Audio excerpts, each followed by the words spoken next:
Good morning all of you. Chapter 4 Consumers Equilibrium Indifference Curve Analysis, Class 11 Microeconomics. In previous class we discussed about properties of IC. So there are 5 properties of IC. Number first, IC do not touch or intersect each other. Number second, IC slopes downward. Number third, higher IC indicates higher level of satisfaction. Now number 4, IC do not touch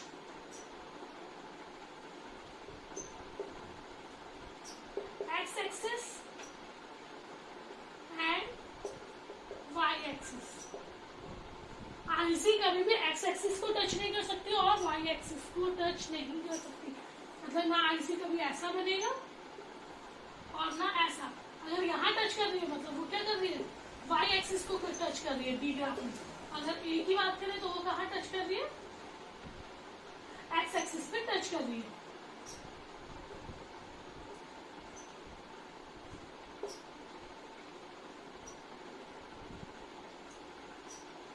so IC do not touch X axis और Y axis. अगर X axis पे touch कर रही है, हमने हमेशा क्या पढ़ा आईसी में, दो गुड्स को हम कंज्यूम कर रहे हैं जो सेम लेवल का सेटिस्फेक्शन दे रहे हैं. और अगर आईसी एक्स एक्सिस पे टच कर रही है इसका मतलब है वाई का कंजम्पशन 0 है. और अगर वाई एक्सिस पे टच कर रही है तो इसका मतलब है एक्स का कंजम्पशन 0 है. पर आईसी में हमेशा क्या बोला है, दो गुड्स इक्वल सेटिस्फेक्शन देते हैं तो 0 कंजम्पशन तो हो ही नहीं सकता. और कंजम्पशन नेवर भी 0, कंजम्पशन कभी 0 नहीं होता because some minimum needs are always essential in the economy. So IC do not touch X axis and Y axis. सबसे पहला पॉइंट तो यही कि आईसी में हम किसकी बात कर रहे हैं, दो गुड्स को कंज्यूम करने की बात कर रहे हैं. Consumption of 2 goods. जब 2 गुड्स की बात कर रहे हैं तो भाई दोनों गुड्स की कुछ ना कुछ यूनिट्स होनी चाहिए. और अगर यहाँ एक्स पे टच हो रहा है, जब भी एक्स पे टच हो रहा है मतलब उस टाइम वाई कैसी है, 0 है. और अगर वाई पे टच हो रहा है तो उस टाइम आपका एक्स क्या है, 0 है. तो कभी भी कंजम्पशन 0 नहीं हो सकता. तो ना एक्स पर टच करेगी आईसी और ना ही वाई एक्सिस पे टच करेगी. This is because IC analysis consider the consumption of two goods. If IC touches y-axis, it would mean that the consumption of x is 0. अगर y पर touch कर रही है तो इसका मतलब है x 0 है. और अगर x पर टच कर रही है तो इसका मतलब है y 0 है. If IC touches similarly, if IC touches x-axis, it would mean that the consumption of good y is 0.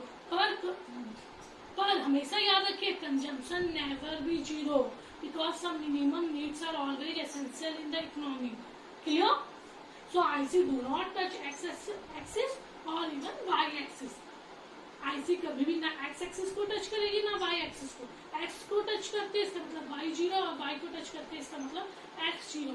और हमने हमेशा कहा दो गुड्स का सेम सेटिस्फेक्शन पर अगर एक 0 हो जाएगी तो सेटिस्फेक्शन सेम कैसा होगा. तो IC ना कभी x को टच करती है और ना कभी y को टच करती है. Clear? Number 5, IC is convex to origin. मैंने आपको सेकंड चैप्टर में ही बताया था जब पीपीसी बनाया था कॉन्केव और कॉन्वेक्स में डिफरेंस किया. और इस चैप्टर में भी मैंने आपको स्टार्टिंग में बताया कॉन्केव और कॉन्वेक्स में क्या डिफरेंस. कॉन्केव जब एक चीज बढ़ रही है और दूसरी कम हो रही है बिकॉज ऑफ लिमिटेड रिसोर्सेज. जब एक चीज बढ़ रही है दूसरी कम हो रही है पर इंक्रीजिंग ऑर्डर में कम हो रही है. जैसे 100, 90, 70, 10 का डिफरेंस, 20 का डिफरेंस. तो यहाँ पर क्या हो रहा है, चीज कम तो हो रही है पर इंक्रीजिंग ऑर्डर में 10, 20, 30 ऐसे कम हो रही है. तो जब कोई चीज कम तो हो रही है पर इंक्रीजिंग ऑर्डर में कम हो वो हमेशा कॉन्केव बनाती है. पर कोई चीज कम हो रही है और डिक्रीजिंग ऑर्डर में कम हो वो क्या बनाती है, कॉन्वेक्स बनाती है. कम दोनों हो रहे हैं पर एक इंक्रीजिंग ऑर्डर में होगी. जब इंक्रीजिंग ऑर्डर में चीज कम होगी तो कॉन्केव, और जब डिक्रीजिंग ऑर्डर में चीज होगी तो कैसा बनता है, कॉन्वेक्स. तो इससे क्लियर मतलब निकल कर आ रहा है IC is convex to origin. मतलब आईसी एक चीज बढ़ेगी दूसरी कम होगी और दूसरी चीज कैसे कम होगी, डिक्रीजिंग ऑर्डर में कम होगी. पहली वाली टेबल हम लोग इसमें ड्रॉ कर लेते. Combination apples oranges. There are 4 combination A, B, C and D. Apples 1, 2, 3, 4. Oranges 10, 7, 5, 4. आपको दिख रहा होगा एप्पल बढ़ रहे हैं और ऑरेंज कम हो रहे हैं. यहाँ पे जो कम हो रहा था वो इंक्रीजिंग ऑर्डर में कम हो रहा था. यहाँ कैसा हो रहा है, 3 का डिफरेंस, 2 का डिफरेंस, देन 1 का डिफरेंस. तो जो चीज कम हो रही है वो किस ऑर्डर में कम हो रही है, डिक्रीजिंग ऑर्डर में. जब भी कोई चीज डिक्रीजिंग ऑर्डर में कम होती है तो वो क्या बनाती है, कॉन्वेक्स ड्रॉ करती है. क्लियर? तो पहले कितने का डिफरेंस था, 3 3 का, देन 2 का, देन 1 का। तो जब भी कोई चीज डिक्रीजिंग ऑर्डर में कम हो और दूसरी बढ़े, तो वो आपका हमेशा ग्राफ क्या बनाएगा, कॉन्वेक्स बनाएगा। तो अगर हम डिफरेंस की बात करें, जैसे मार्जिनल अपॉर्चुनिटी कॉस्ट क्या था, जो आपके पीपीसी में जो डिफरेंसेस थे एक्स एंड वाई में, इसी तरह आईसी में क्या होता है, MRS, marginal rate of substitution, delta Y upon delta X. Delta I में वाई में कितने के चेंजेस हैं, डेल्टा एक्स में कितने के चेंजेस। पहला तो ब्लैक, सेकंड में देखेंगे डेल्टा वाई में कितने के चेंजेस आ रहे हैं, 3। दूसरे में हम देख रहे हैं 3/1 मीन्स 3 के, दूसरे में हम देख रहे हैं 2 के, और तीसरे में हम देख रहे हैं 1 का। तो आपका एमआरएस जो है, ये मार्जिनल रेट ऑफ सब्स्टिट्यूशन है, वो कैसा आ रहा है, डिक्रीजिंग ऑर्डर में आ रहा है। तो हमेशा याद रखिए, जो एमओसी है वो हमेशा इंक्रीजिंग ऑर्डर में आता है। 10, 20 ये निकला हुआ है एमओसी, कितने का डिफरेंस आया, पहले 10 का, फिर। और जो एमआरएस होता है वो डिक्रीजिंग ऑर्डर में आता है। क्यों? क्योंकि आईसी आपका कैसे रहता है, कॉन्वेक्स रहता है। क्लियर? तो IC is convex two point of origin. तो आईसी कैसे रहता है, कॉन्वेक्स रहता है from point of origin. Clear? Next topic, consumers budget. Budget आपको सबको पता होगा, ये कंट्री का बजट होता है, फैमिली का बजट होता है, सबका बजट होता है। बजट में आखिर होता क्या है, आपकी इनकम में से आप कितना एक्सपेंडिचर करेंगे, इसी को हम बजट कहते हैं। गवर्नमेंट बजट की बात करें तो गवर्नमेंट की इनकम कहाँ से आती है और गवर्नमेंट एक्सपेंडिचर कहाँ करता है। अगर एक फैमिली की बात करें तो फैमिली में इनकम का सोर्स क्या है और फैमिली में एक्सपेंडिचर, आपके पेरेंट्स है या आपकी मम्मी है, जब खर्चे करती है तो कुछ भी नहीं खर्च कर देती, वो देखती है कि इनकम कितनी है, उसके अकॉर्डिंग।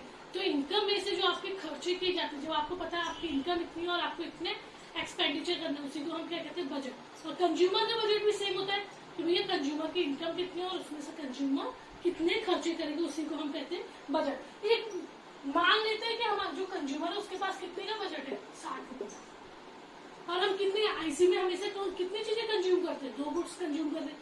तो यहाँ पे हम कंज्यूम कितने गुड्स कर रहे हैं, 2 गुड्स, 2 गुड्स हम कंज्यूम कर रहे हैं। और हम ये मानकर चल रहे जो गुड 1 है वो कितने रुपए का, गुड 1 आपका है, गुड 1 है आपका 2 रुपीज का, और जो गुड 2 है वो आपका कितने का है, 1 रुपीज।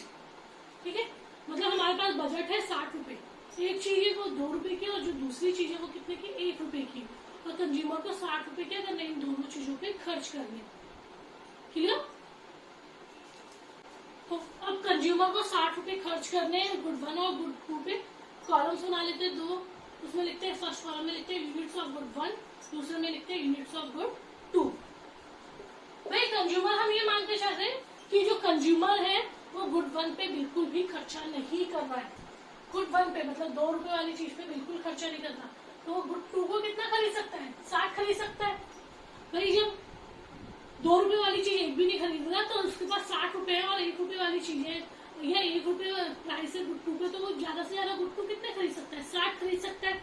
फिर अगर मैं मानती हूँ कि मुझे गुड 1 ज्यादा चाहिए, अब मैंने गुड 1 कितने खरीदे, 10। जब मैंने 10 खरीदे मेरे 20 रुपए चले गए, क्योंकि एक चीज 2 रुपए की थी गुड 1 की। जब मेरे 20 रुपए चले गए, अब मैं गुड 2 कितने खरीदूंगी, 40। फिर मुझे लगता है मुझे गुड 1 और बढ़ाना चाहिए, अब मैंने गुड 1 कितना कर दिया, 20। मतलब मैं गुड 1 कितना खरीद रही, गुड 1 पे कितने पैसे खर्च कर रही हूँ, 40 रुपए, क्योंकि पर जो गुड 1 की प्राइस थी वो 2 रुपीज थी। अब भाई यहाँ 40 रुपए चले गए तो मैं गुड 2 कितने खरीद लूँ, 20। अब मुझे लगता है मुझे गुड 1 30 खरीदने चाहिए और खरीदने चाहिए। अब मैंने अगर गुड 1 30 खरीदे तो मेरे पूरे के पूरे 60 रुपए खर्च हो गए। अब मैं गुड 2 कितना खरीदूंगी, 0। तो भाई ऐसी सिचुएशन भी आ सकती है जब गुड 1 0 है और गुड 2 60 है, और ऐसी सिचुएशन भी आ सकती है जब गुड 2 60 है और गुड 1 30 है। जब कंज्यूमर बजट को हम ग्राफ पे रिप्रेजेंट करते हैं उसी को हम बोलते हैं बजट लाइन। क्लियर? जब कंज्यूमर, ये टेबल बन गई, जब इसे ग्राफ पे रिप्रेजेंट करेंगे उसी को हम क्या बोलते हैं, budget line. Clear?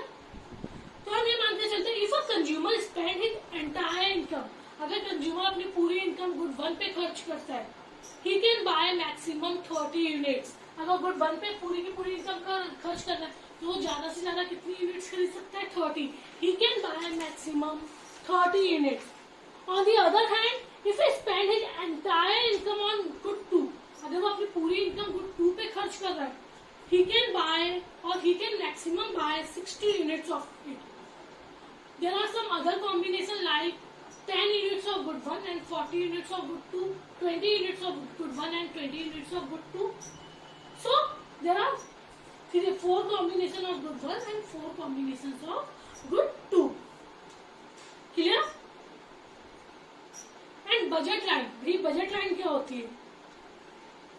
Budget line आपकी क्या होती है? जब हम डिफरेंट जो कंज्यूमर बजट या जो कंज्यूमर की टेबल थी, जो कंज्यूमर का सेट था, उसे जब हमने ग्राफ पे रिप्रेजेंट किया, उसी को हम क्या कहते हैं? Budget line. So budget line is a line indicating different possible combination of good 1 और गुड 2. गुड 1 और गुड 2 में जितने भी पॉसिबल कॉम्बिनेशन, कैसे कैसे हम चीजों को परचेज कर सकते हैं, जो भी दिखाए गए, which a consumer can buy given his budget and the prices, जो कंज्यूमर अपने बजट से खरीद सकता है और जो प्राइसेस है उसके अकॉर्डिंग खरीद सकता है, और गुड 1 एंड गुड 2. और प्राइसेस किसके दिए हुए? गुड 1 एंड गुड 2 के. क्लियर? हमेशा याद रखिए, जो चीज बढ़ रही है वो कहाँ जाएगी? आपकी एक्स एक्सिस पे. तो गुड 1 आपके क्या हो रहे? बढ़ रहे. दिख रहा है आपको? 0, 10, 20, 30. और गुड 2 आपके कम हो रहे. तो गुड 2 आपका वाई एक्सिस पे एंड गुड 1 आपका एक्स एक्सिस पे. गुड 1 मैक्सिमम कितने? 30, 10, 20, 30. गुड 2 मैक्सिमम कितने? 60, 10, 20, 30, 40, 50, 60. जब गुड 1 0 है, जब गुड 1 0 हम कुछ नहीं गुड 1 खरीदे, तो मैक्सिमम गुड 2 कितना खरीद रहे? 60. जब आपकी गुड 1 10 है, तो मैक्सिमम हम गुड 2 कितना खरीद रहे? 40. जब गुड 1 आपका 20 हुआ, तो गुड 2 भी आपका कितना हो गया? 20. एंड जब गुड 1 आपका 30 है, तो हम गुड 2 की कोई भी यूनिट नहीं खरीद सकते, क्योंकि हमारी सारी की सारी जो बजट था वो पूरा का पूरा खत्म हो चुका है. और जब हम सारी की सारी लाइंस को जोड़ते हैं, 0, 10, 20, 30, जो लाइन हमें मिलती है उसी को हम क्या कहते हैं? Budget line. नाम दे दीजिए A, B, C and D. जब when we join all the points A, B, C and D, we get budget line. तो कंज्यूमर्स बजट को जब हम ग्राफ पे रिप्रेजेंट करते हैं, या जो कंज्यूमर बजट की टेबल है, या डिफरेंट जो कॉम्बिनेशन है, उसे जब हम ग्राफ पे ड्रॉन करते हैं, उसी को हम क्या कहते हैं? Budget line. क्लियर? सो हम इसका आगे लिखेंगे, table and graph indicates that the budget line is drawn on the assumption that price of good 1 is ₹2. हम इस assumption पे बना रहे हैं कि जो गुड 1 की प्राइस है वो ₹2 है, और गुड 2 की प्राइस है वो ₹1 है, एंड द कंज्यूमर है ₹60 टू स्पेंड, और कंज्यूमर के पास ₹60 खर्च करने के लिए. सो maximum 30 units of good 1 are purchase and maximum 60 units of good 2 can be purchase. हम मैक्सिमम 30 यूनिट गुड 1 की परचेज कर सकते हैं, और मैक्सिमम 60 यूनिट गुड 2 की परचेज कर सकते हैं. There are some other combinations like 10 units of good 1 and 40 units of good 2, and 20 units of good 1 and 20 units of good 2. When we join all the points A, B, C and D, we get budget line or price line. Budget line को और क्या कहते हैं? Price line. Clear?